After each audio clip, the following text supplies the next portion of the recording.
নমস্কার, আমার চ্যানেলে আপনাদের স্বাগত জানাই। আজকে আমি একটি খুব সুস্বাদু মাছের ঝোলের রেসিপি দেখাবো।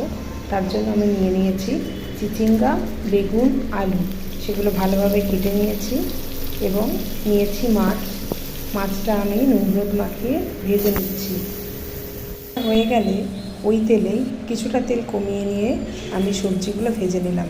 সবজি ভেজে নেওয়ার পর তেল দিয়ে তার উপর কালো জিরে এবং কাঁচা লঙ্কা ফোড়ন দিলাম।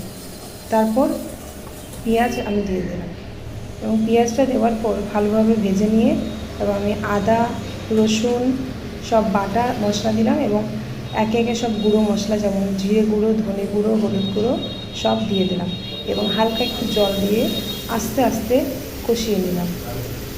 মশলা কিছুটা কষে যাওয়ার পর আমি টমেটো অ্যাড করে দিলাম। এবার টমেটো দেওয়ার পর ঢাকা দিয়ে দিলাম। ঢাকনা তুলে এবার টমেটো আর মশলা সব একসাথে ভালোভাবে টাইম নিয়ে ধীরে ধীরে কষাতে হবে, আর মাঝে মাঝে একটু হালকা করে জল দিতে হবে আর সুন্দর করে কষাতে হবে, তাহলে রান্নার টেস্ট দ্বিগুণ বেড়ে যাবে। এই সময় আমি পরিমাণ অনুযায়ী নুন এবং চিনি এটাও অ্যাড করে দেব এবং ভালোভাবে কষাতে থাকবো। যতক্ষণ না মশলার থেকে তেল ছেড়ে আসছে ততক্ষণ আমি কষাতে থাকবো।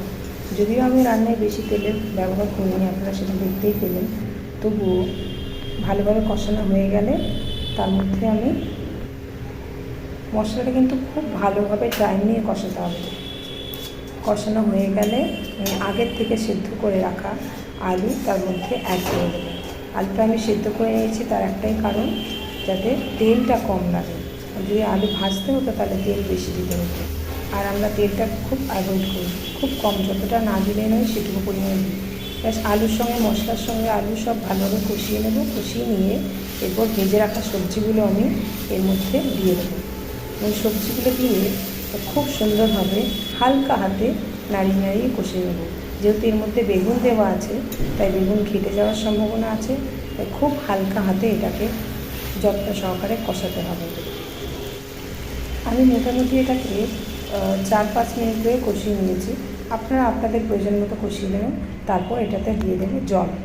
আমি নর্মাল জলই দিয়েছি, আপনারা গরম জল ব্যবহার করতে পারেন, তাহলে রান্নার টেস্ট আরও ভালো আসবে। এরপর আমি ঝোল ফুটে যাওয়ার পর মাছ দিয়ে দিলাম।